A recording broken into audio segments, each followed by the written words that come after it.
Welcome to the deep dive. We're doing something a little different today, taking a single, really fascinating source. Yeah, it's a transcript of a YouTube video, actually. Ne, la hormiga que enseñó a esforzarse. About an ant who taught others about effort. Right, Nay, the ant who saved her colony. So it's a story, basically, from an ant colony. Exactly. But it's packed with these universal themes. We dig into it, try and pull out the key lessons, the surprising bits about hard work, different ways of Like living. how a crisis just reveals everything, right? Totally. Our mission is to really get under the surface. What's this ant story really telling us about things like foresight, diligence, community, sacrifice? What are the actual takeaways, the nuggets of wisdom in there? Precisely. Think of it like, ant philosophy. Okay, let's unpack this then. And who's really at the center of this whole story? That would be Nay.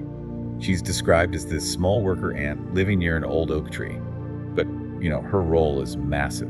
And right away, the story makes it clear. Nay is, she's different. Her routine is unique, almost legendary, apparently. Yeah, it says she wakes up before dawn, way before anyone else, and she heads out alone. What's driving her? Just this single-minded determination, it seems, to use every single bit of daylight to collect food for the colony. While others are still sleeping, she's already out there. And the effort sounds incredible. Running miles, climbing rocks, crossing streams, navigating branches. It really paints a picture of just relentless focus. Oh, absolutely. Nothing stops her. And it's such a contrast to how some others operated. How so? Well, the story mentions some ants just collected whatever was nearby, kind of relied on luck, finding crumbs or easy pickings. Okay. But Nay, she was actively exploring new areas, further away, using her sense of smell, her agility. The story suggests she was really built for finding those better, distant sources. And she pushed through everything. Thirst, hunger, exhaustion. She just kept tracking scents, needing to fill her basket completely every day. Her return is quite a scene, too. Often past midnight, it says. She's exhausted, naturally, but also satisfied. And always brought back a lot. A huge haul, yeah. Yeah. And she deposited neatly in the storage tunnels. It wasn't just random collecting. It was like systematic provision. So because of all this, her dedication became well known, like legendary. Yeah, the story says her persistence, her discipline, everyone knew about it. Her routine was so reliable, it was like a clock for the colony. Wow. It even got the queen's attention, the great mother. She saw Nee wasn't just being busy, she was working for the common good. She understood the future mattered. And the queen appreciated that foresight. She did. Held a special affection for Nee because she recognized how rare and important that was. But, as often happens, not everyone values that kind of dedication, especially if they're not doing it themselves. Which brings us to Cali. Ah, Cali, yes. The perfect contrast to Nay. Same age, lived in the same colony, but their outlook, totally different. What was Cali's approach then? Cali liked the easy route. Relaxed pace, long breaks. Collected just enough for herself, maybe a tiny bit extra, almost like an afterthought. So, not putting in much effort was kind of her thing. Totally.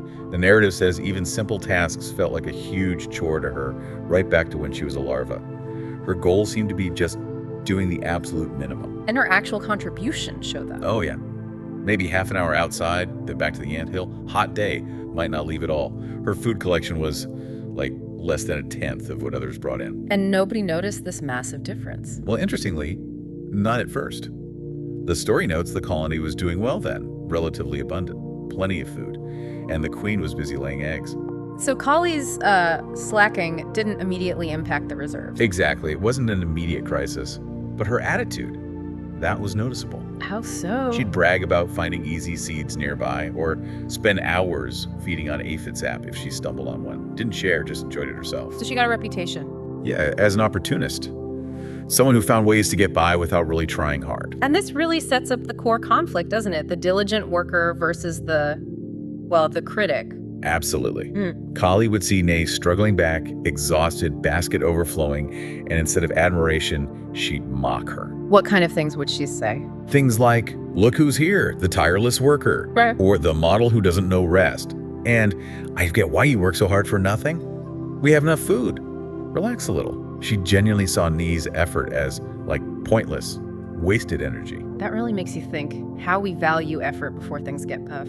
But how did Nay react? Nay didn't really engage with it, didn't let the hurtful comments get to her. She just offered a smile, apparently. Her satisfaction came from doing her duty for the colony. She didn't need Cali's approval. Seems not. She understood not everyone shared her work ethic. And this went on for a long time, this contrast. Years, according to the story. It estimates Ney traveled the equivalent of 10 times around the world for the colony. All while Cali kept up her minimal effort and her mockery. Wow, 10 times. That's dedication. And Kali's attitude started to spread, didn't it? It did. While some ants were inspired by Ney, Cali and her little group actually reduced their already tiny contribution. They started to actively rely on the others. And Cali even rationalized it. Yeah, the source quotes her saying something like, "Why bother looking for food if the foolish ones want to kill themselves working for us?" Oof. That's quite the attitude. A real division forming. Me saw it happening, worried it was contagious, could undermine everything, so she actually tried to talk to Cali privately. How did that go? Not well. Cali got angry, apparently. Told Ney she wasn't forcing anyone to copy her, and Ney should just mind her own business. Basically defended it as her personal choice. So reasoning failed. Completely. So Ney, feeling it was necessary for the colony's long-term survival, took the step of informing the queen about Cali and her followers. And just as this internal stuff was heating up, the outside world starts changing. Winter is coming. Right. Days shorter, colder, frost. The signs were unmistakable. Everyone knew they had to prepare. So how did the different factions react now? Well, the diligent ants, the ones following instinct and Ney's example, they had kicked into high gear, accelerated everything, worked dawn till past midnight trying to build up those reserves. They knew what was needed. And Cali? Did reality sink in? Nope. She decided it was time for a long vacation underground. She seemed to genuinely believe others had collected enough food that she'd earned a break. Seriously? Wait. Even with winter setting in? Yeah. She even mocked Ney again as Ney was hauling in her final loads in the cold. Unbelievable. What did Ney say then? That must have stung. Ney's response was pretty measured, actually. She just emphasized their duty, to ensure survival. Said you never know how long or harsh winter will be, and she'd use her strength for everyone. Collective security over personal comfort. Exactly.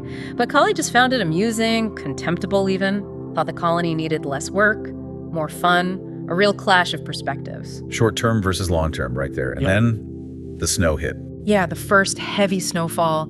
Sudden, intense, forced everyone inside. Entrances sealed up to keep warm. And life inside began. Huddled together, relying on those stores. Initially, it was okay. The story says there were large reserves, communal meals. Seemed like maybe Cali was right for a moment. But winter dragged on, and those large reserves started dwindling. Alarmingly fast. Weeks passed, and the food levels just kept dropping. Until they hit the crisis point. Yeah. The ants in charge of rationing had to report to the queen. The food might not last until spring. Survival was suddenly very uncertain. What a moment. The queen faced this awful dilemma. She called the elders. What could they do? Stretch the food, find hidden caches, or risk going outside. Which seemed almost impossible in the freezing cold. But then someone remembered something from past bad winters. Right. The elders recalled brave ants going out at night through tiny emergency air holes just to collect snow. Snow? Why snow? Not for food, but for water. When melted, it could supplement the tiny bit of solid food left, maybe buy them some time, keep them hydrated. Okay. A desperate measure. And then a really surprising twist. Guess who volunteered for this incredibly dangerous mission? Let me guess. Cali. Exactly. The previously lazy Cali offered to go out into the freezing night, it feels like. Maybe an attempt to make amends. Wow. Recognizing the situation finally, and her own lack of contribution. The description of her struggle is intense, facing the freezing air, the deep snow, but driven by this need to sort of redeem herself. And did she succeed? She did. After over an hour, numb and aching, she came back with clumps of snow. Life-saving water, essentially. How did the others react? With huge gratitude. The queen, the elders, they praised her bravery. Every drop counted now. And she kept doing it. Yeah, she offered to go out every third day. And during the extreme cold, the elders started seeing her differently. Not an opportunist anymore, but a noble warrior. That's quite a turnaround. Even Ney, her former target, acknowledged Cali's bravery and her vital contribution in this darkest time. But despite these efforts, the situation was still dire, wasn't it? Oh yeah. The winter just wouldn't end. Food kept dwindling, more ants grew weak, and that unity started to break down. Discontent, blam. It was getting ugly. Truly critical. Food almost gone. Ants weak, turning on each other. The queen called another emergency council. They were desperate. Maybe they could just save the young, the larvae, the future. And this is where Ney steps up again, isn't it? The absolute climax. Yes. With almost no hope left, Ney proposes a plan. If everyone contributes whatever tiny bit they have left, they can pool it and give it to the neediest. Okay, a last pooling of resources. But then, the shocker, Nee offers her personal reserve. For personal, but how? Everyone thought the collective stores were empty. How could anyone have personal reserves left? Exactly what the queen and elders thought, astonished. But Nee led them to this small, sort of hidden chamber. And there it was. What was it? Her own humble, but now invaluable, extra stash. Seeds, roots, bits of food. The result of all that extra work, all those extra miles. Enough maybe for her to survive a couple weeks alone. Wow, the very effort Cali mocked. The very same. And she offers it all to the queen for the colony. Despite protests that it was hers, she earned it. She should keep it. What was her reasoning? That's incredible sacrifice. She said her life was meaningless if she failed her oath to preserve the colony, especially now. Her duty was to serve. Knowing she did her part would nourish her spirit. Just wow. The impact must have been huge. Immense. Tears from the queen, the elders, even Cali, the story says.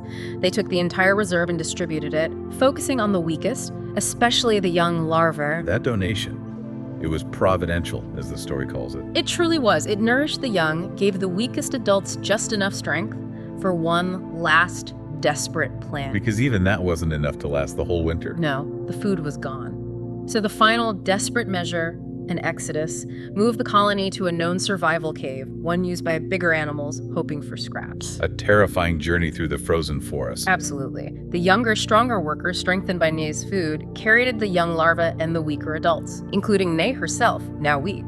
How did they even find the way?